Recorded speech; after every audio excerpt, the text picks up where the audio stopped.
भवति यदनुभावात् एडलोकोऽप्युवाप्नि जडमतिरपि जन्तुर्जायते प्राज्ञमौलिः सकलवचन चेतो देवता भारती सा मम वचसि निधत्तां संगतिं मानसे च। श्रद्धेय मनीषी जन, भोजनोत्तर सत्र आनंद सत्र होता है।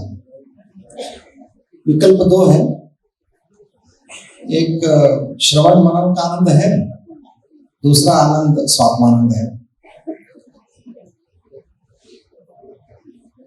दोनों विकल्पों में अधिकार आपका है। जैसे दूसरा विकल्प आपको न मिले ऐसा मैं प्रयास करता हूं। हमारे शास्त्रों में ये कहा गया है कि जो आनंद होता है, आनंद में और ध्यान में बहुत अंतर नहीं होता है। ध्यान अवस्था में भी वही आनंद होता है और उसी समावस्था मनन में ही होता है। मनन यानी शास्त्रार्थ चिंतन, किसी एक विषय वस्तु पर हम हमारा मन को केंद्रित करते हुए विचार विमर्श करेंगे और उतना ही आनंद मिलता है जितना ध्यान में मिलता है। और इस दृष्टि से आज इस सत्र में, मनन सत्र में काफी अनेक विचार हमारे मन में अभी प्रस्थापित हुए हैं। प्रातःकालीन सत्र में उसमें मुख्य बिंदु के रूप में तप की बात आई है। तद्धि तपस् तद्धि तपः। अनुसंधान की इस प्रक्रिया में तो तप शब्द बहुत महत्वपूर्ण है। तपस्या का मतलब ये नहीं कि केवल शारीरिक ताप जो करता है वही तप है, या तो मानसिक ताप करता है वही तप है। तप आलोचने, मूलतः तप शब्द का धातु का अर्थ है आलोचन। एक विषय पर मन को केंद्रित करते हुए जब हम अलग अलग आयामों से उस वस्तु के प्रति हम आकर्षित हो जाते हैं, हम नाना आयामों के द्वारा उसका विचार करते हैं, वही आलोचना बोलते हैं। तप आलोचने। अतः जब तपस्या करते हैं तो मन के बिना कोई तपस्या होती नहीं है, विचार के बिना कोई तपस्या होती नहीं है। तो आज हम शोधार्थी के इस समागम में बहुत महत्वपूर्ण विचार, जो मनन के बारे में हमें मनन करना है, तपस्या के बारे में मनन करना है। क्योंकि पूरे भारत में जो हमने खोया है वो तपस्या को खोया है। आज तक सब कुछ हमने प्राप्त किया है आधुनिक शिक्षा के द्वारा, लेकिन एक ही हमने बहुत महत्वपूर्ण खोया है, तो तपस्या को खोया है। हमारे बीच में कोई तपस्वी नहीं है। तपस्वी का मतलब ये नहीं है कि कोई आध्यात्मिक और धार्मिक विचार और धार्मिक वेशभूषा के साथ जो व्रत इत्यादि करने वाले तपस्या है, वो तपस्या है ही। लेकिन सर्वम ज्ञानमयम तपः, ये ज्ञानमय तपस्या जो है वो भी बहुत बड़ी तपस्या है। तो उसमें हमने बहुत कुछ दूर जा चुके हैं। इस समागम में हमेशा समागम का फल क्या होता है? सृष्टि होती है। समागम का फल सृष्टि होती है, लेकिन दृष्टि के बिना सृष्टि होती है तो वो सृष्टि विफल हो जाती है, व्यर्थ हो जाती है। तो आज दृष्टि के साथ सृष्टि करने की विचार आरंभ हुआ है। कोई विशेष दृष्टि के साथ हम सृष्टि करें, इसलिए समागम हुआ है। तो दृष्टि क्या है, उसके पीछे वो दर्शन क्या है? आज हमारी शिक्षा व्यवस्था के कारण हम या तो दृष्टिहीन हो चुके हैं या तो दृष्टि दोष हमें प्राप्त हुआ है। बहुत सारे संकट के कारण से मैं हमेशा कहता रहता हूँ, मैकाले के जो प्रोग्राम है, एक प्रोग्राम है, उन्होंने प्रोग्राम बना दिया, ऐसा एक कंप्यूटर प्रोग्राम है, उसका भी एक भाग है मतलब हम सब उस कंप्यूटर प्रोग्राम के एक भाग है, उसमें सेमिनार भी चल रहा है। उस गोष्ठी में ये भी चल रहा है कि इस प्रोग्राम को कैसे फेल किया जाए, ये भी चल रहा है। लेकिन उस प्रोग्राम का भाग ही मतलब प्रोग्राम से बाहर नहीं है।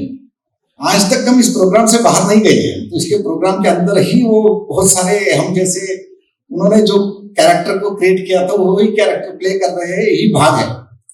जब तक हम ऐसे एक दृष्टिमान व्यक्ति को निर्माण नहीं करेंगे जो इसका बाहर जाकर इस प्रोग्राम को भंग करेगा, तब तक ये चलता रहेगा। बहुत गंभीर विषय है, मतलब मैं केवल उदाहरण के रूप में रख रहा हूं, लेकिन इसका विषय बहुत गंभीर है। हम में से कोई करने वाला नहीं, लेकिन हम यदि हम सब मिलकर एक ऐसी सृष्टि करें, ऐसे व्यक्ति का सर्जन हो जाए जो इस प्रोग्राम को भंग कर सकता है। शायद उसी प्रक्रिया में शायद हर एक प्रोग्राम अपने आप को भंग करने के लिए कोई सृष्टि करते हैं ना, वो मैकेले का ही सृष्टि है। इसमें हमें किस दर्शन के साथ जाना चाहिए, किस विचार को लेके जाना चाहिए, यदि करेंगे तो सृष्टि सार्थक होगी। आज भारतीय अवधारणा के बारे में हम विचार कर रहे हैं। उपनिषदों में जैसे कहा गया कि तदैक्षता, इच्छा बहुत महत्वपूर्ण है, एक दृष्टि है। इच्छा के द्वारा तपस्या होती है, तपस्या के द्वारा सृष्टि होती है। तदैक्षत बहुश्याम प्रजा येति सतपोतप्यत सतपस्तप्त्वा तत्तेजो असृजत। आप इस क्रम को देखेंगे, बहुत इंटरेस्टिंग क्रम है। उसमें इच्छा पहले एक दृष्टि मिलती है, इच्छा होती है, उसके द्वारा बहुत्व की इच्छा होती है, और बहुत्व की इच्छा के बाद इस प्रपंच में सृष्टि हो जाती है। ये बहुत सरल है, लेकिन वहां एक तप है। तपस्या के बिना नहीं हुई है सृष्टि, तपस्या के बिना नहीं हुई है। क्योंकि सृष्टिवाद में दृष्टि से साक्षात सृष्टि नहीं होती है, दृष्टि से तपस्या के द्वारा सृष्टि होती है, ये बात है।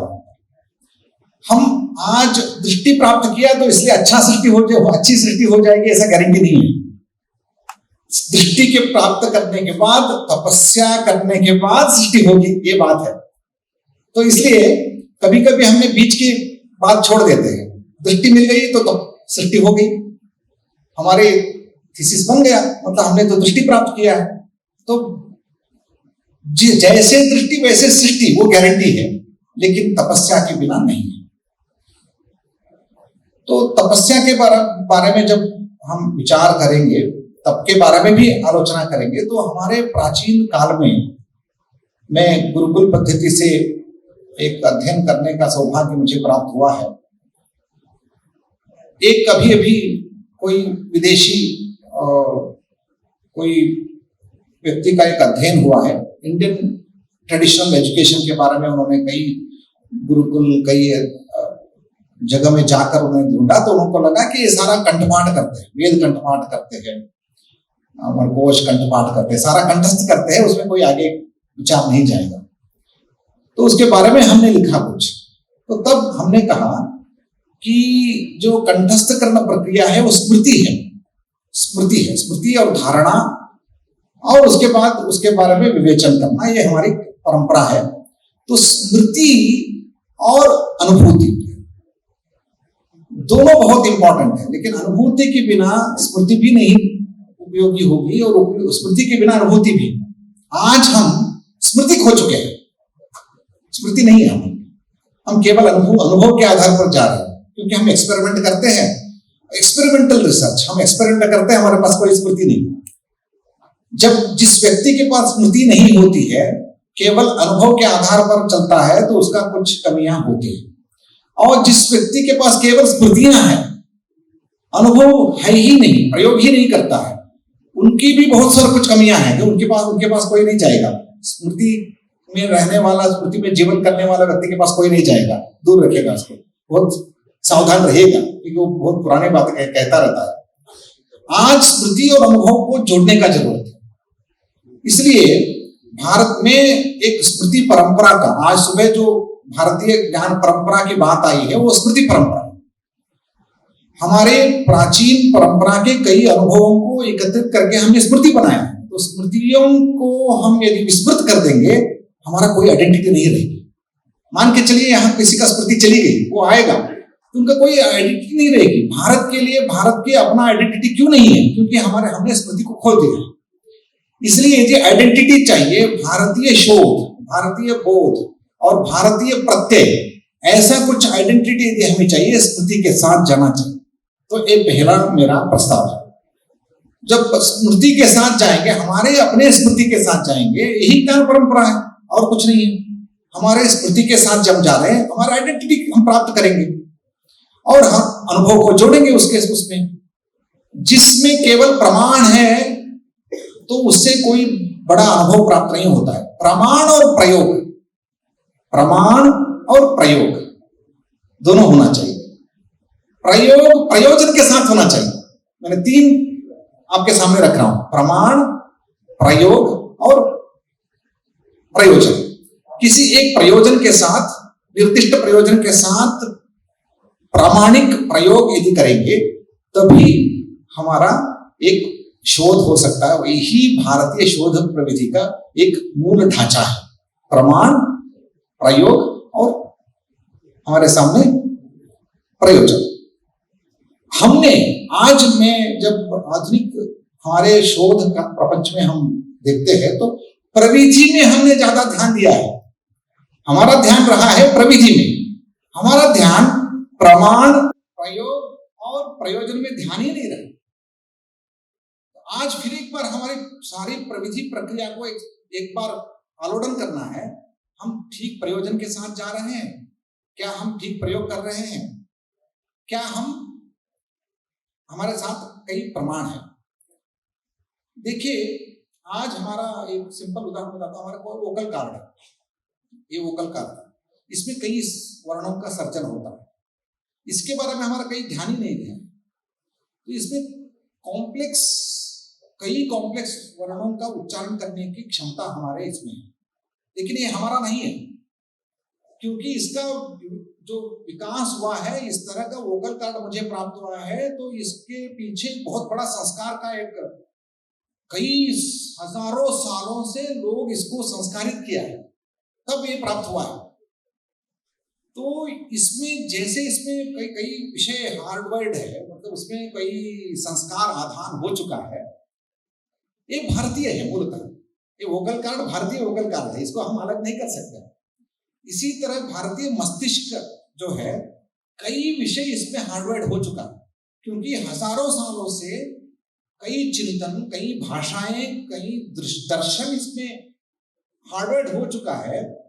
उसके साथ एक मस्तिष्क मिला है मुझे, इसमें कुछ इनोवेशन मुझे करना है, इसको यूज करके इनोवेशन करना है। तो मैं यदि मेरी ट्रेडिशन को भूल जाता हूँ, मेरे पूरे संस्कार को भूल जाता हूँ, मैं इससे काफी कुछ इनोवेशन नहीं कर सकता हूँ, क्योंकि साधन मुझे एक संस्कार के साथ मिला है। इस साधन का उपयोग यदि ठीक से करता हूँ तो मुझे बहुत कुछ लाभ प्राप्त होने वाला है। कामधेनु है, इस कामधेनु को हमने भूल गए। तो इसलिए छोटा सा उदाहरण, हमारे पास जो वोकल कार्ड है, हमारा मस्तिष्क यंत्र है, इसमें जितने हमारी भारतीय भाषाएं, हमारे वर्ण, हमारे संस्कृति जुड़ा हुआ है, इसको हमने छोड़ दिया तो कैसे संशोधन हो सकता है? तो इस दृष्टि से हमें भारतीयता को छोड़कर, भारतीय साधन से हम जब साधन ये कुछ कर रहे हैं तो इसको छोड़कर हम कुछ नहीं कर सकते, आइडेंटिटी नहीं मिलेगी। तो हमारे पास जो साधन है वो भारतीय है, तो हमारी प्रविधि यदि भारतीय नहीं होगा, हम भारतीय फल प्राप्त नहीं कर सकते। यही हमारा एक सोच होना चाहिए। तो आगे 1-2 बात मैं आपके सामने रखता हूं। एक किसी ने मुझे पूछा, मतलब आईआईटी के कई छात्र उनके साथ बात करते रहते थे, क्या भारतीय है, ज्ञान कैसे भारतीय हो सकता है? उन्होंने पूछा, knowledge is knowledge sir, knowledge में ईस्ट एंड वेस्ट कैसे हो सकता है? कोई नॉलेज के भी ईस्ट एंड वेस्ट होता है क्या? नॉलेज में जो ट्रुथ है, जो आप जानकारी मिलती है, वो फैक्ट है, वो उसका ज्ञान है, तो वही नॉलेज है। उसको हम परीक्षा करेंगे तो परीक्षा करने के बाद प्रूफ मिल जाता है, तो वही नॉलेज है। तो ईस्ट में है या वेस्ट में? बहुत सच है, इसका कोई अंतर नहीं है। मैं नॉलेज के बारे में बात ही नहीं कर रहा हूं। चलो देखिए, वैज्ञानिक सत्य जो होता है वो कहीं बदलता नहीं। हर दिशा में हर जगह में समान है, क्योंकि प्रकृति हर जगह में समान है। लेकिन ऐसे भी कुछ देश काल व्यवस्था में बांधे हुए अनेक फैक्ट है जिसके लिए एक कोई सार्वकालिक सत्य, सार्वकालिक फॉर्मूला जैसे नहीं रहता है, वैसे ही सार्वदेशिक फॉर्मूला ऐसा कुछ है ही नहीं, होता नहीं, क्योंकि ये प्रातिष्ठिक व्यवस्था है। प्रकृति में भी ऐसा स्वभाव है कि प्रकृति में भी अलग अलग देश काल व्यवस्था के अनुसार कुछ निर्माण है, उस निर्माण के अनुसार ही फॉर्मूला बनते हैं, उसको ही फाइंड आउट करना है। ऐसा एक भ्रम में हम चले गए हैं। पाश्चात्य जो फाइंडिंग्स है वो सार्वकालिक है, सार्वदेशिक है, ऐसा एक नैरेटिव खड़ा कर दिया गया। तो हमारे रिसर्च कैसे चलता है? हमारे सारे जो पूर्वतः सिद्ध हम जो मानते हैं, उसको क्या बोलते हैं, इसको एक्सियम के रूप में मानते हैं, वो एक्सियम्स तो पूर्व सिद्ध निर्णीतार्थ जो होते हैं वो सारे पाश्चात्य फाइंडिंग्स के आधार पर यदि होंगे, या तो पाश्चात्य मूलभूत सिद्धांत के आधार पर जो हमने देखा उसको ही लेकर हम यदि चलेंगे, वही हाइपोथेसिस का एक बेस बनेगा, तो हमारा शोध कहाँ जाएगा? क्योंकि होता ही नहीं है। हमारा एक नैरेटिव खड़ा कर दिया गया है, तो सारे सार्वकालिक है और सार्वदेशिक है, इसको ही हम यूज कर सकते हैं। ये होता ही नहीं है। तो इस दृष्टि से हमें अपने आप को एक बार देखना होगा, भारतीय क्या है? क्या भारतीय विचार सार्वदेशिक सार्वकालिक है? ये भी विचार नहीं है। तो ये भी कुछ है कुछ नहीं है, क्या है क्या नहीं, इसके बारे में भी हमें सोचना होगा। तो इस दृष्टि से हमें यदि विचार करने का अवसर प्राप्त हुआ है, तो आज एक दो बिंदु आपके सामने मैं रखना चाहता हूं। जैसे मुझे बहुत दिन से, हमारे शोध कैसे होता है?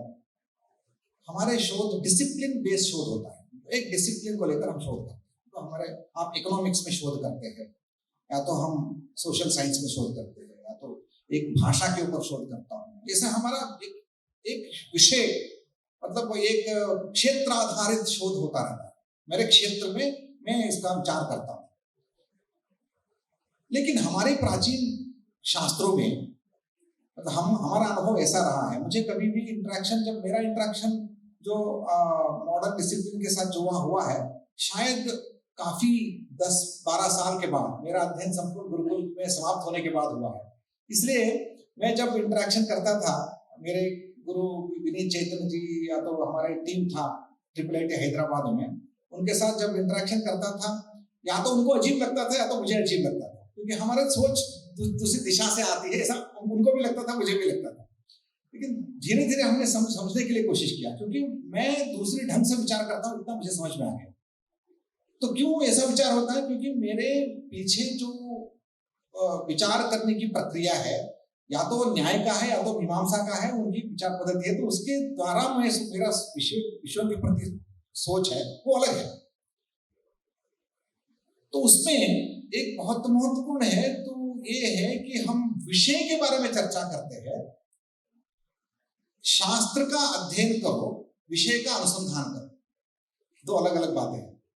शास्त्र का अध्ययन करना है, स्टडी शास्त्र, अर्थात डिसिप्लिन का स्टडी करना है, लेकिन रिसर्च डिसिप्लिन में नहीं करना है, रिसर्च विषय का करना है। बहुत अंतर है, क्योंकि पाणिनि के लिए कोई सोचता है विषय क्या है। पाणिनि का विषय, पाणिनि तो हम जानते हैं बहुत बड़े वैयाकरण है। वैयाकरण का विषय क्या हो सकता है? शब्द होता है, वर्ड होता है, वर्ड होता है, वर्ड ही उनका वर्ड है। लेकिन आपको आश्चर्य होगा, पाणिनि के जितने भी फिलोसोफर्स हैं, भर्तृहरि का यदि वाक्यपद्धति आप देखेंगे, पूरी दुनिया का विषय है। शब्द के द्वारा पूरी दुनिया का व्याख्यान करने के लिए जा रहा है, इसके द्वारा पूरा मोक्ष ही प्राप्त होता है, इनका क्लेम है। मतलब इसका क्लेम के पीछे विषय यह है कि पूरी दुनिया का व्याख्यान शब्द शास्त्र भी कर सकता है, क्योंकि शब्द उनका हैंडल है, शब्द हैंडल है, पूरी दुनिया विषय है। तो इसके पीछे क्या रहस्य है? तो विषय रहस्य ये है कि object has to be researched, ना कि डिसिप्लिन। डिसिप्लिन एक मेरे लिए एक आयाम है और मेरे शोध के लिए एक आयाम देता है, लेकिन वस्तुतः दुनिया का ये कोई सब ये मोबाइल मैथमेटिक्स का भी विषय है और फिजिक्स का भी है, केमिस्ट्री का भी, सबका है, सब में इसमें। तो इसको मैं कैसे देखता हूँ किस एंगल से, लेकिन एक एंगल से देखने से मोबाइल का संपूर्ण ज्ञान नहीं होगा, वो गारंटी है। तो या तो हर एक एंगल से देना होगा, या तो मेरे एंगल से जब देखता हूं तो बाकी को भी मुझे समेटना होगा। जैसे मैं किसी वस्तु को पकड़ता हूं, when I hold the object, मुझे ये परिज्ञान है कि उसके पीछे भी वस्तु है। मतलब मेरे सामने देखने के लिए मेरे जितना भाग दिख रहा है उतना मात्र वस्तु नहीं है, उसके पीछे भी 10 दिशा में भी वस्तु फैला हुआ है, ये परिज्ञान मुझे है, तभी मैं उसको पकड़ पाता हूं। तो ये समग्र दृष्टि जो है ना, समग्र दृष्टि वस्तुतः मेरे दर्शन में नहीं है, लेकिन वो मुझे प्राप्त है, इसलिए जीवन चलता है। तो जीवन में जैसे समग्रता है, जीवन के व्यवहार में समग्र दृष्टि को लेकर हम जाते हैं, ऐसे ही शोध में भी समग्र दृष्टि नहीं रहेगी तो हम विषय के साक्षात्कार नहीं कर पाते हैं। ये समग्र दृष्टि चाहिए, ये दृष्टिकोण। तो इसलिए केवल एक शास्त्र से, एकम शास्त्र मधीयानः न गच्छेत् तत्व दर्शन, एक शास्त्र से, किसी एक शास्त्र से या तो 2 शास्त्र से तत्व दर्शन नहीं होगा, ये हमारी परंपरा का निर्णय है। यदि तत्व दर्शन चाहिए तो समग्रता के साथ अनेक शास्त्रों को या तो बहु शास्त्रों को समाहित करते हुए हमें काम करना होगा। ये मल्टीडिसिप्लिनरी अप्रोच आज का नहीं है, पुराना है। मैं 3000 साल से पहले आपको पुराणों में काफी उदाहरण, एक उदाहरण मैं बताता हूँ आपको। नृत्य के बारे में जब चर्चा की गई, उसमें क्या चित्र सूत्रम न जानाति, वहां से शुरू करके आप ये उल्लेख भी देख सकते हैं, जो चित्र का सूत्र नहीं जानता है वो नृत्य नहीं कर सकता है, वहां तक उसकी पूरी कहानी उन्होंने सुनाया है। तो इस तरह से हर एक कला के हो या एक साइंस के एस्पेक्ट के हो, विज्ञान हो या तंत्रज्ञान हो, सभी में समग्र दृष्टि से काम करने की एक अखंड दृष्टि जो है, यही अखंड दृष्टि भारतीय दृष्टि है पहला। इसलिए और पाश्चात्य मार्ग में हमें ये जो खंड दृष्टि मिली है, खंड दृष्टि से कहां से आती है? तो मैंने भी देखा, basically the idea of philosophy, आप ये देखेंगे कहां अंतर आता शुरू हो जाता है। क्योंकि देखिए, मैं नचिकेता जी बैठे हैं तो उनको मैं शूट करना चाहता हूं तो बहुत दूर नहीं है। जैसे मैं ऐसे गन पकड़ता हूं, उसको मैं बहुत दूर जैसा है, मैं एक यदि अंतर 1 मिलीमीटर का भी अंतर है तो जिस जगह में जाना चाहिए वो नहीं जाएगा, लक्ष्य भेदन नहीं होगा, बहुत दूर चला। कभी कभी वस्तु दूर है तो बहुत दूर चला जाएगा। कितना दूर चला, यहाँ 1 मिलीमीटर है, वहां 5 मीटर दूर चला जाएगा, क्योंकि उतना अंतर बढ़ता रहेगा। हमारा लक्ष्य बोधन इसलिए नहीं होता है क्योंकि हमने हमारा लक्ष्य को ठीक से पकड़ा नहीं है। जैसे वाग और अर्थ को कालिदास ने एक बना दिया। वाग अर्थ आपने प्रसिद्ध है, बहुत प्रसिद्ध है, वाग अर्थ को एक बना दिया। मैंने वेस्टर्न लिंग्विस्टिक्स पढ़ा है, लिंग्विस्टिक्स में पहला सूत्र है फॉर्म और कंटेंट को अलग करना पड़ेगा। जब तक का फॉर्म एंड कंटेंट को अलग नहीं करेंगे तो whole western world of science form and content को अलग करने में शुरू होता है। जब तक का फॉर्म एंड कंटेंट को अलग नहीं करेंगे, फॉर्मल स्ट्रक्चर नहीं आता। तो आज जितने भी फॉर्मल साइंसेस है, फॉर्मल स्ट्रक्चर से फॉर्मल स्ट्रक्चर, फॉर्म और कंटेंट को अलग करने का एक फल है। तो फॉर्म एंड कंटेंट को जब अलग करते हैं तो पावर बहुत मिलता है। तो फॉर्म में बहुत पावर है, जैसे मैथमेटिक्स का पावर कौन नहीं जानता। एक फॉर्म और कंटेंट को अलग करने के बाद जो फॉर्म के साथ हम जब प्ले करते हैं, जो फॉर्म के साथ जितना प्ले करते हैं उतना हम मैनिपुलेट आसान से कर सकते हैं, वो मैकेनिकल हो जाता है। क्योंकि फॉर्म जो है जड़ है तो उसके साथ मैकेनिकल मैकेनिज्म चलता है। जितना मैकेनिकल हो जाता है उतना हमें आसान है उसको चलाने का तरीका। तो आज जितना भी हमारे इतने वस्तु साइंस का डेवलपमेंट है, ये सारे फॉर्मल साइंस का फल है, क्योंकि जड़ के साथ हम प्ले कर सकते हैं, क्योंकि मैकेनिकल मैकेनिज्म है इसमें। तो भारत ने क्यों नहीं किया? क्योंकि भारत के सोच में हमेशा समग्रता दृष्टि के कारण फॉर्म एंड कंटेंट को हमने अलग सोचा ही नहीं है। हमारे लिए वाग और अर्थ अलग हो नहीं सकता। वस्तु और वास्तु को हमने कभी अलग नहीं किया। वास्तु यानी फॉर्म, वस्तु कंटेंट, वस्तु वास्तु को हमने अलग नहीं किया है। वाग और अर्थ को अलग नहीं किया है। हमने शक्ति शिव को अलग नहीं किया है। ये हमारा सोच है, इसको कमजोरी कहें या समग्रता कहें, आप सोच लीजिए।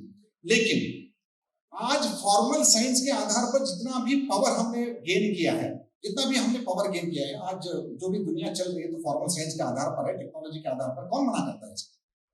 लेकिन यही प्रिंसिपल सब जगह में नहीं चलता है, ये मैं बोल रहा हूं, यही प्रिंसिपल सब जगह में नहीं चलता है। इसको ही सोशल साइंस में ले गया है, इसको ही मैनेजमेंट में लेके आए हैं, होल दुनिया का जितने भी साइंसेस है आर्ट में भी लेके आए हैं। इसलिए आर्ट एंड साइंस फैकल्टी अलग अलग हो चुके हैं। आर्ट फैकल्टी अलग है, साइंस फैकल्टी है, लैंग्वेज भी अलग है, उसमें लैंग्वेज में भी लिटरेचर अलग है, लैंग्वेज अलग है और कल्चर अलग है, क्योंकि इसको एक नहीं किया जा सकता, क्योंकि एक करने का तरीका उनके पास है ही नहीं। आज हमारा शरीर देखिए, मेडिकल साइंस में शरीर देखिए, शरीर में देखिए, मेरे यहाँ एक महानुभाव हमारे लिए बोल रहे थे, हमारे प्राचीन आयुर्वेद के वैद्य के शाला में कोई एक व्यक्ति मरीज आ गया, एक व्यक्ति आ गया तो उनको मैं बोलता हूँ, एक व्यक्ति आया नहीं उनके लिए, he is not one person, he is coming with his past, पुराने उनके सभी लोगों के साथ आ गया है, और उनके औषधियों के साथ आया है, उनके परिवार के साथ आया है, उनके दादाजी के साथ आया है, उनके परदादा के साथ आया है। उतना ही नहीं, उनके पूर्व जन्म कर्मों के साथ भी आया है। पूरी उनके परिवार, पूरे खानदान हमारे घर में आके, मतलब मेरे वैद्य के सामने आके बैठा है, ऐसा सोचता है। लेकिन आज मॉडर्न दुनिया में कोई व्यक्ति मरीज आ गया तो एक शरीर आ गया, एक हाथ आ गया, एक पांव आ गया, क्योंकि अभी भी हाथ के वैद्य होता है ना, उनको बाकी कुछ नहीं दिखता है, हाथ दिखता है केवल। तो हाथ के लिए काटना कैसे, उसको जोड़ना कैसे, उतना ही दिखता है। कोई व्यक्ति नहीं है, कोई वहां पुरुष नहीं है, कोई परिवार नहीं है। इसलिए ना आज इतना, मतलब हम इस व्यक्ति आ गया तो इसमें कितना खींचते, परिवार का कोई ध्यान ही नहीं। परिवार बचेगा नहीं बचेगा, ये व्यक्ति बचना चाहिए, कैसे हो गया हमारा धारण, ये व्यक्ति बचना चाहिए, परिवार बाद में बचेगा नहीं बचेगा कोई सोचता भी नहीं। तो ऐसे एक्सप्लॉयटेशन में हम चले गए हैं, तो प्रकृति के साथ हम अन्याय कर रहे हैं, हमारा व्यवहार में हो गया है। तो ये कहां से आ गया है? हमारा साइंस टेम्परमेंट, साइंटिफिक टेम्परमेंट जो बोल रहे हैं हम, वो सारे साइंटिफिक टेम्परमेंट हमारे व्यवहार में आ गया है। आप ये मत सोचिए साइंटिफिक टेम्परमेंट से हमको बहुत केवल लाभ मिला है, उसमें विनाश भी मिला है। संभूतिंच विनाशंच यस्तद्वेद उभयम, उपनिषद बोलता है नचिकेता जी, संभूति और विनाश को दोनों के साथ में आपको सोचना पड़ेगा। संभूति को अलग, संभूति मिल रहा है, विकास मिल रहा है, विनाश भी मिल रहा है ना। संभूति और विनाश को साथ में सोचकर हमें क्या करना है क्या नहीं करना है इसे सोचना है। इसलिए भारतीय दृष्टि क्या है, साइंस हमें चाहिए, साइंस से हम बाहर नहीं जा सकते, टेक्नोलॉजी से बाहर नहीं जा सकते, आज की दुनिया के जितने भी हमारा एक्सपेरिमेंट है उससे बाहर नहीं जा सकते। लेकिन ये सब भारतीय दृष्टि इसके लिए कॉम्प्लीमेंट्री है। भारतीय दृष्टि, भारतीय सोच इसके लिए कॉम्प्लीमेंट्री बनेगा। ये कभी भी, मैं ये नहीं बोल रहा हूं, ये आधुनिक काल में जो है हमारे पास सारा था, हमारे पास सारा है, हम ही सर्जन करेंगे, ये बहुत अहंकार की बात होगी। लेकिन दुनिया में आज जितना चल रहा है उसमें बहुत बड़ा गैप है, उस गैप को फिलअप करने के लिए भारतीय दृष्टि काम करती। साइंस क्या होता है, मैंने पूछा एक छात्र को, मैंने कहा सर साइंस ये होता है कि वो बहुत सारे व्याख्यान दिया गया। मैंने पूछा साइंस में सिंपल बताओ भैया, साइंस में नया क्या देखें? मैं वस्तु को ऊपर से छोड़ देता हूं तो नीचे गिरता है, ये मुझे पता है। एक इवेंट मैंने देखा, ऊपर छोड़ना नीचे गिरना, ये देखा है। साइंस क्या है इसमें? मैंने कहा नहीं सर, ये इसका कितना उसका भार था और कितना गुरुत्वाकर्षण शक्ति है उसका मैं कैलकुलेट कर सकता हूँ, उसमें कॉज एंड इफेक्ट को मैं गारंटी बता सकता हूँ, एग्जैक्टली बता सकता हूँ, ताकि उसको रिवर्स कर सकता हूँ। ये सोचिए, कॉज एंड इफेक्ट को मैं इतना जानता हूं ताकि मैं रिवर्स कर सकता हूं। यदि केवल गुरुत्वाकर्षण आकर्षण शक्ति को जानना है, कैलकुलेट करना है, वो साइंस की बात है, लेकिन उसको रिवर्स करने की बात है ना। यदि नहीं करेंगे विमान उड़ता नहीं, यदि नहीं कर पाएंगे कोई विमान उड़ाता नहीं, विमान उड़ता है तो इसके आधार पर ही उड़ रहा है। तो साइंस के सोच के पीछे रिवर्स करने का भी सोच है, जो प्रकृति का नियमों को रिवर्स कर सकता हूं, इस सोच के साथ प्रकृति के नियमों को मैं जानता हूं, यही साइंस है। क्योंकि साइंस इतना, आधुनिक साइंस के पीछे इतने सोच के साथ साइंस चल रहा है, नहीं तो कोई मोटिवेशन नहीं। क्या मोटिवेशन है? रिवर्स नहीं कर पाता हूं, केवल जान सकता हूं, क्या मोटिवेशन है मुझे? मोटिवेशन यही है कि मैं रिवर्स कर सकता हूं, उसके ऊपर अधिकार प्राप्त कर सकता हूं। लेकिन भारतीय दृष्टि यही थी, प्रकृति के नियमों को मैं जानना चाहता हूं, क्योंकि उनके साथ मैं भागना चाहता हूं, प्रकृति के साथ रहना चाहता हूं। ये भारतीय दृष्टि है, रिवर्स करना नहीं है। अभी तो प्रकृति के साथ मैं जीवन करना चाहता हूं, इसलिए मुझे साइंस की जरूरत है, इसलिए मुझे प्रकृति को जानना है। ये सांख्य की दृष्टि थी, ये कणाद की दृष्टि थी। यही अंतर है साइंस और आज के हमारे साइंस की दृष्टि और भारतीय दृष्टि में।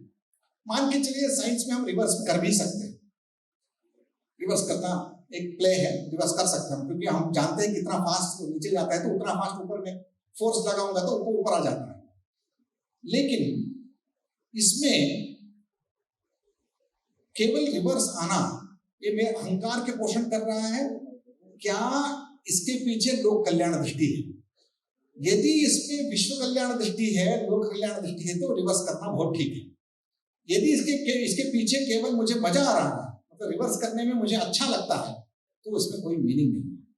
तो इस दृष्टि से आज जितना भी वेग से साइंस और इतना हमारा प्रगति विकास चल रहा है, उसको एक दिशा देने के लिए, दृष्टि देने के लिए भारतीय दृष्टि अनिवार्य है। उसके बिना हम नहीं कर पाते हैं। मैंने कहा हमारे शास्त्रों का मैं लक्षण बताता हूं। क्या लक्षण है शास्त्र का? सिंपल बताएं, देखो शास्त्र में इतना लक्षण है। शास्त्र तो एक वांग्मय व्यवहार है, क्योंकि अदरवाइज केवल सोच शास्त्र नहीं होता है। सोच शास्त्र नहीं है, केवल विचार नहीं है शास्त्र। शास्त्र वांग्मय रूप है। क्यों वांग्मय रूप बता रहा हूं मैं? देखिए डेमोक्रेसी कहाँ है बताइए मुझे। ये मोबाइल यहाँ है, ये वस्तु है, इसको समझ सकता हूं क्योंकि ये वस्तु है। डेमोक्रेसी कहाँ है?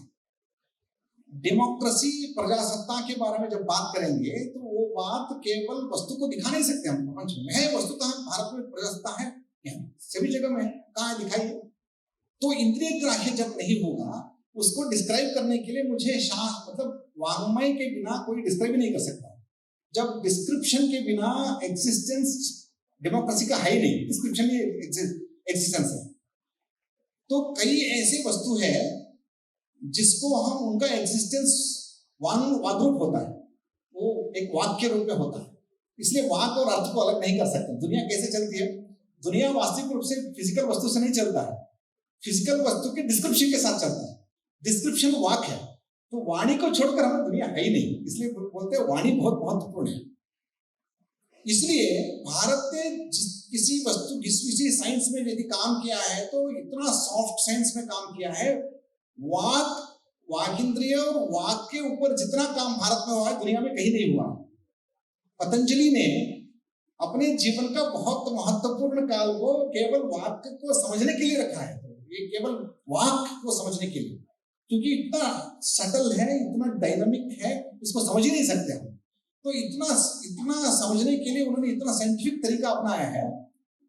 तो आप आज दुनिया में जितने भी भाषा के बारे में सोच है, वाणी के बारे में विचार है, तो कहीं नहीं मिलेगा, पतंजलि और पाणिनि में मिलता है।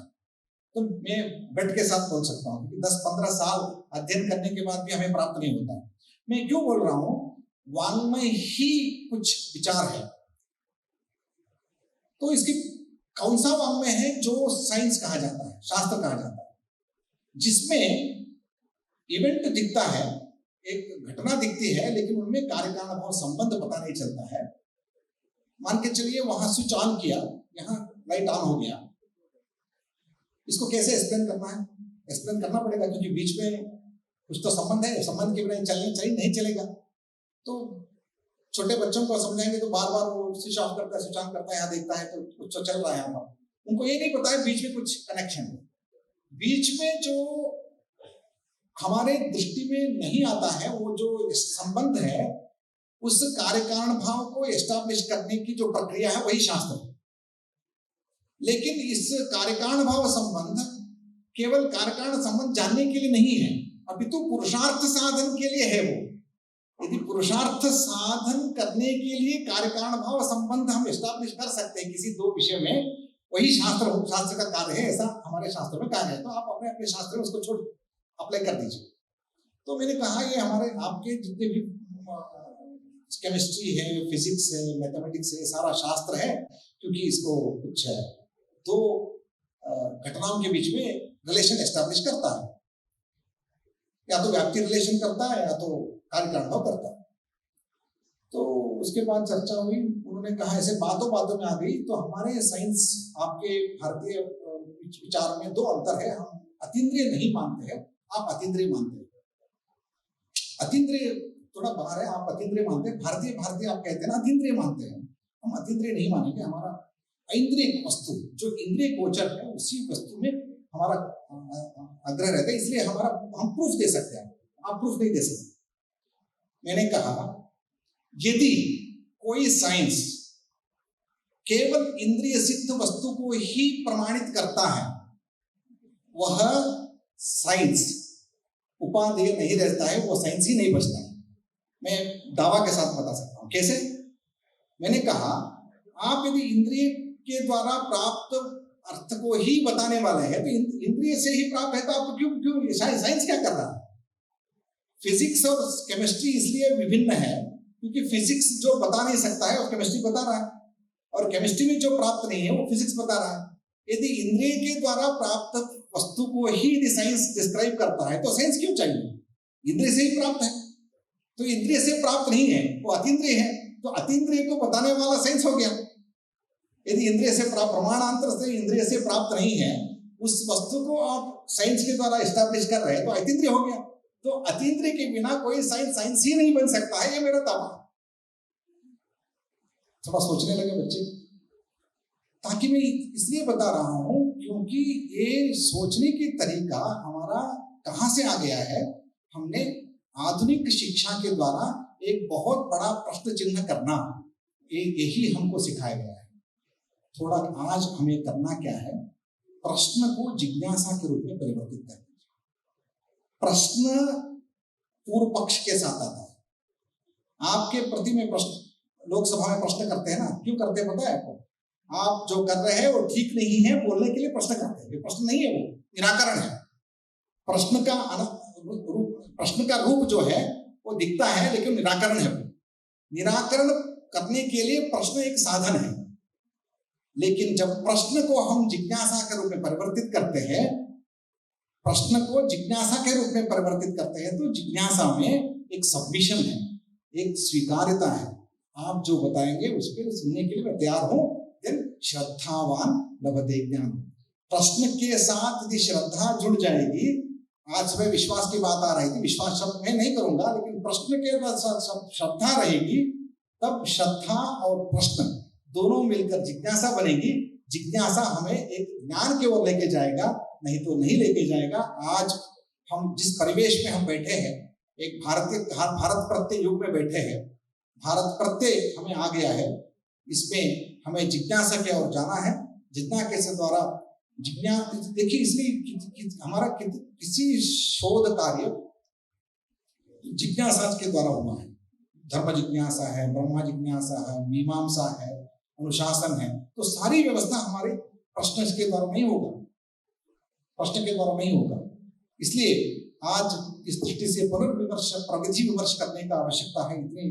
इतना ही मैं कहकर मैं यहाँ समाप्त करता हूँ। बाद में जब प्रश्नोत्तर के समय में और कुछ विचार करेंगे। एक मैं यहाँ जोड़कर समाप्त करता हूँ।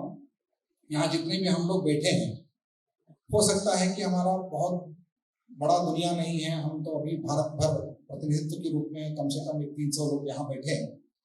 हम करेंगे तो क्या बदलाव आएगा? कभी कभी एक व्यक्ति को शोध कार्य जब करता है, तो मैं भी बाकी जो लोग ऐसे करते वैसे ही करेंगे, क्योंकि हमारे पीयर रिव्यू में नहीं होगा, ये प्रॉब्लम होगा, ये प्रॉब्लम होगा, इस तरह करेंगे तो कौन एक्सेप्ट करेगा, बाद में रिजेक्ट होगा तो क्या होगा, इस तरह नाना प्रश्न हम करते रहते हैं। हमारे लिए प्रतिष्ठा नहीं बनेगी बाहर की दुनिया में, ऐसा शोध लेकर कौन क्या करेगा, इस तरह के नाना प्रश्न हमारे मन में उठते हैं।